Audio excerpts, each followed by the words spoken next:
Thank you, David, and thank all of you for being here. We're here tonight and this afternoon to honor and pay tribute to one of our longtime Wimberley residents and who has touched the lives and hearts of all of us kids from 1 to 101. That Wimberley would not be the same without Effie at the 4th of July parade, without Effie at the VFW rodeo, at the butterfly release at Emily Ann. I mean, it warms my heart when I go to that event and see all the little kids running up, Mommy, can I go get a balloon from Effie? I want to go get a balloon from Effie.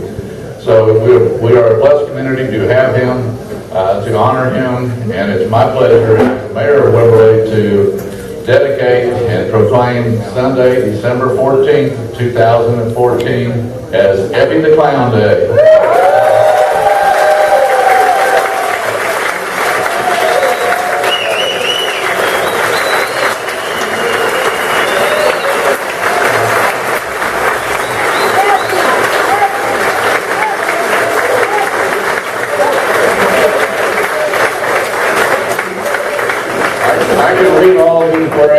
But you have heard all of the whereases, so I'm just going to shake Effie's hand and tell him thank you very much from this community, from this city, for all of the wonderful joys that he has brought us forever, for a long, long time. We wish you well, and we will never forget you. You will be missed, but you will not be forgotten. Thank you, Effie.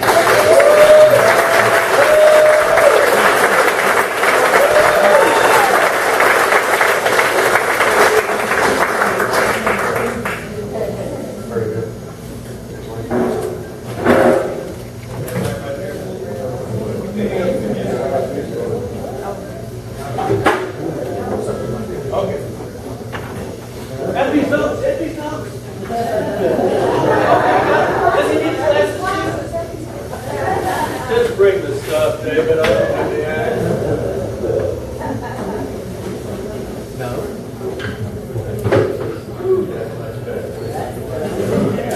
Thank you all very much. This has been a very, very amazing journey the last 2 months.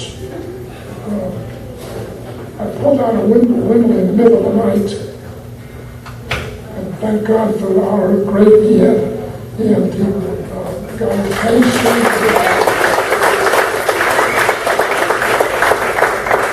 Spoke to one of them yesterday and said, we didn't think we were going to make it to the hospital on time. I said, I'm glad you made it on time. Oh, wait a second.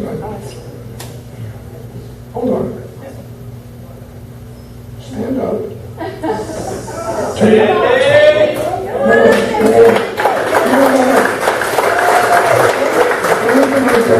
And pick out the red thing that I got there.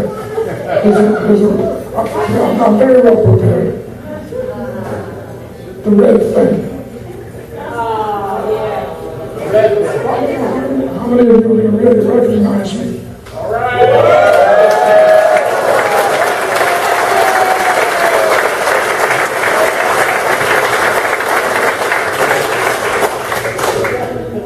Talk to you first about my home, Wimberley. This is my home. Came here just about 20 years ago, and I learned very, very quickly that Wimberley is a very unusual place. It's a vortex of creativity. It's a place where creativity just gets sucked in.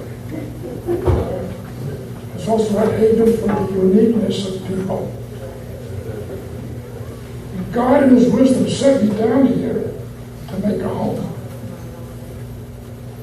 It will remain my home for the balance of my years. My body may be somewhere else, but my soul and my heart will live here forever.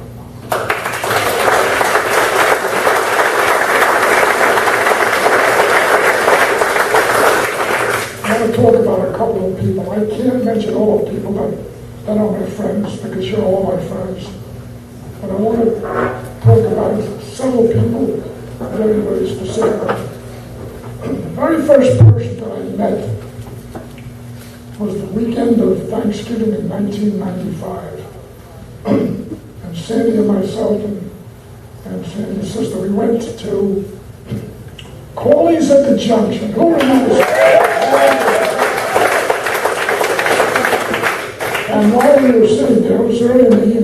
guys came in, and sat down in the corner, and one of them took out a mandolin, the other one took out a guitar.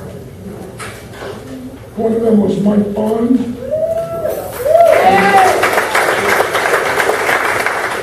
And the other one was Don Miller, God rest his soul. And I got to know Mike very, very well for the last 20 years. We've been playing together all this time. And of course, without Mike, there's always Louie.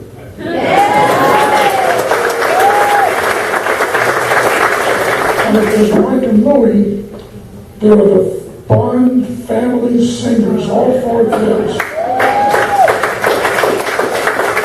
God bless them, there's nothing like the chicken song. And of course, Lance Corley at the Junction. And at the Junction, and I met three other very, very unique musicians. Doug, pay attention. I met the Wimberley Volunteer Fire Ants.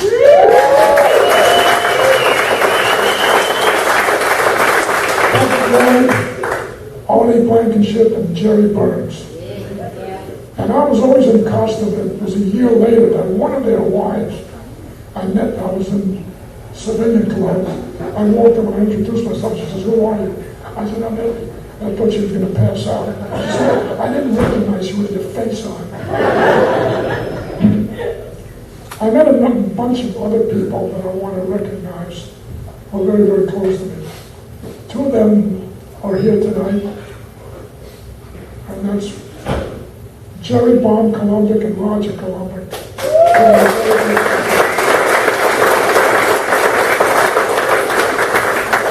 Two of the most unique artists that you've ever met.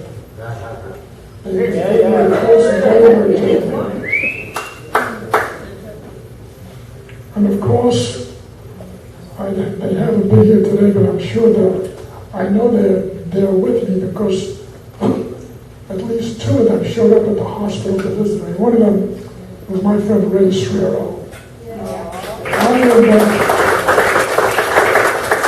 And their daughter Michelle. And Michelle and Linda and Julie Jerrington make up that great trio called Destination. I adopted Michelle as my surrogate granddaughter. She needed a grandfather when she was bat mitzvah, which is a Jewish coming of age for girls. And she said, "Would you be my grandfather?" She didn't have one. And of course I was. And I am her grandfather to this day. Other people that have made a very, very profound effect on me, my friend Jules Alexander.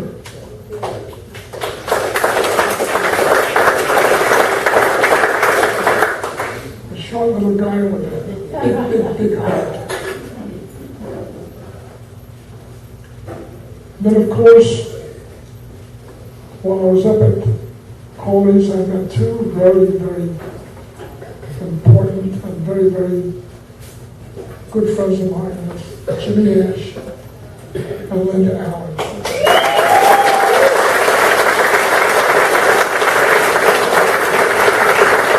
I think I blew Jimmy away because he had heard me play the harmonica with the group. I said, "Yeah, but I play other kinds of music." He said, "Well, what else can you play?"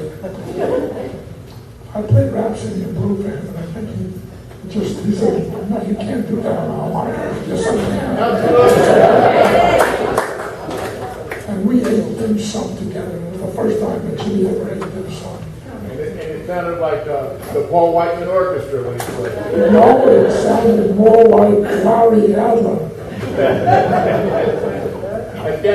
Just about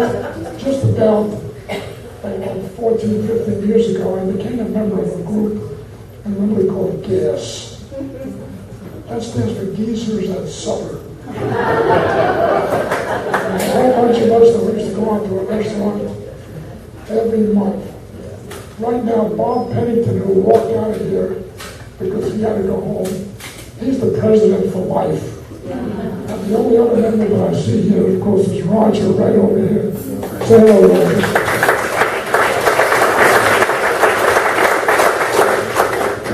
And of course, the thing that has really been one of the things that has held me together has been the Friday night bluegrass jam.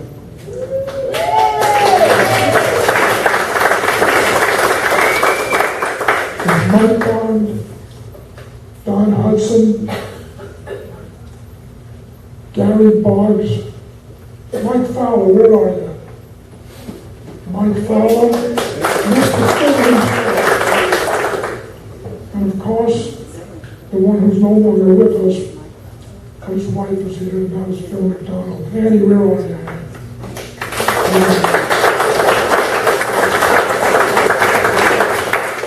And of course, as part of that whole group, around 12 years ago, a little girl came to play with us. She was 1 year old, and that was Sarah Jerose.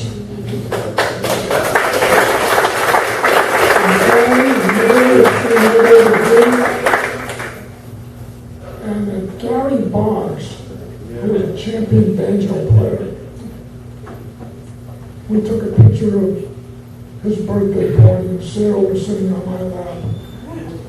And we didn't know that she was going to grow up and become this world-famous, Grammy-nominated artist whose future is just beyond belief. Thank you, Mary and Gary.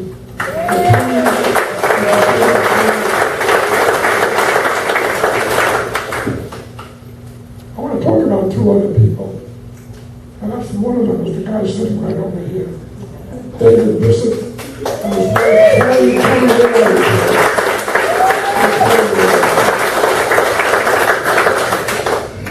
They used to put on the most bodacious Halloween parties that you know. I think it was around 12 years ago. I won first prize for a costume that I wore. I came dressed up as a Russian ballerina. The ballerina's name was Svetlana Turnover.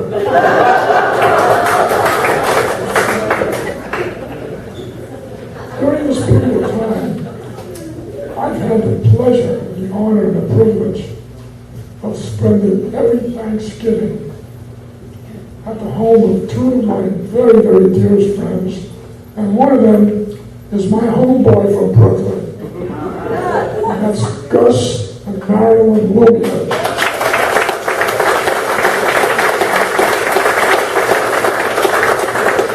Two very, very honored college professors with a lot of beautiful things that they've written for scientific journals.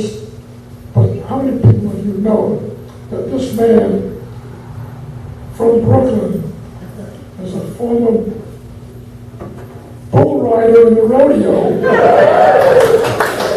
now was a lounge singer at the Troubadour in Los Angeles. But they didn't let them have him back. And the next thing I want to talk about, I see her in the audience now, is somebody that I hold very dear to my heart. That's Anne Rowling.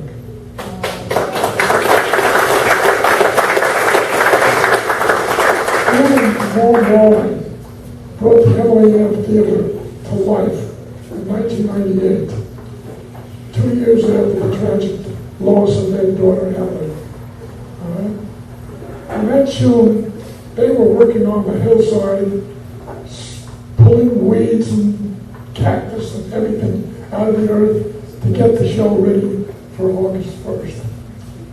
And I went in there because I had heard about this. I said, I gotta be part of this thing. And I walked up to Anne, and she looked at me, and I said, "Are you Anne Rowling?" And she said, "Yes." "What do you want?" And I said, "Do you know the difference between involvement and commitment?" And she said, What? I said, "Ham and eggs. The chicken is involved and the pig is committed."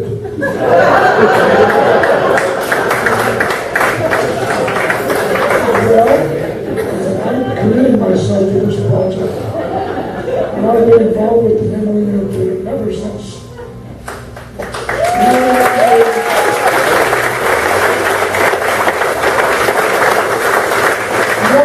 living has become a passion for me.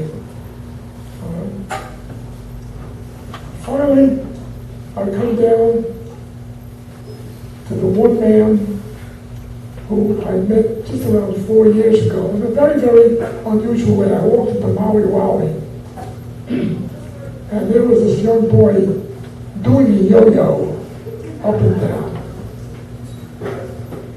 Where is he? Rory, where are you? Stand up, Rory.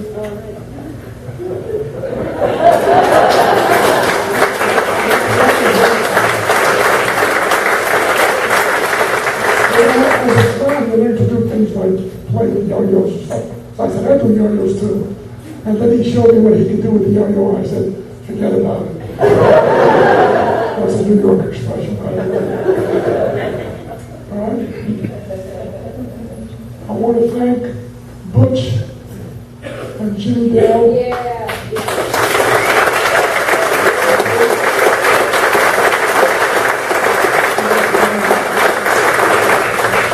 The rest of the world, to all of you, thank you, thank you, thank you. And finally, let's see if I got finally here someplace. Oh, here it is, finally.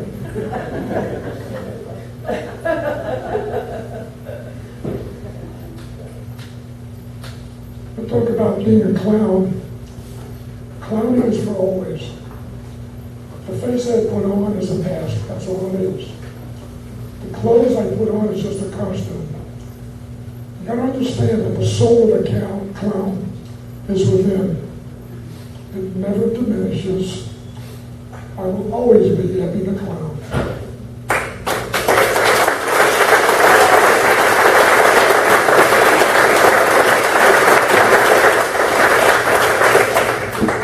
But last but not least, I want to talk about my wife.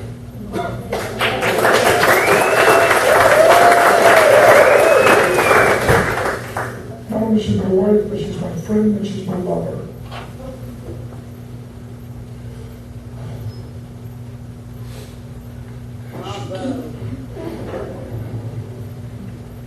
She keeps me on the true path. That's my Sandy.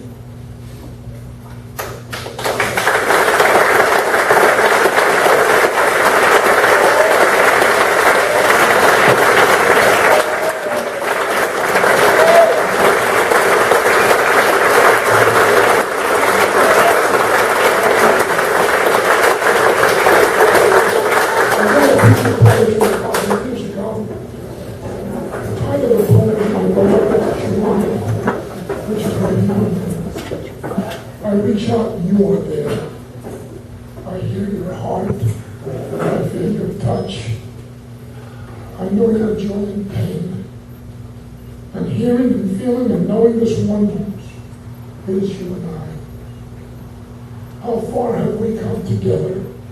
An eternity, a fleeting second, a transient gust on the whirlwind of forever. Apart, we are together. It is a psychic lamination transcending time and space. My soul reaches out and you are there. You are always. We have risked, we have dared, we have trusted one another. But to risk, to dare, and to trust is to love. Love begets love. Less than tomorrow and greater than yesterday. Our love is an incomplete perfection. Tomorrow is our 58th wedding anniversary.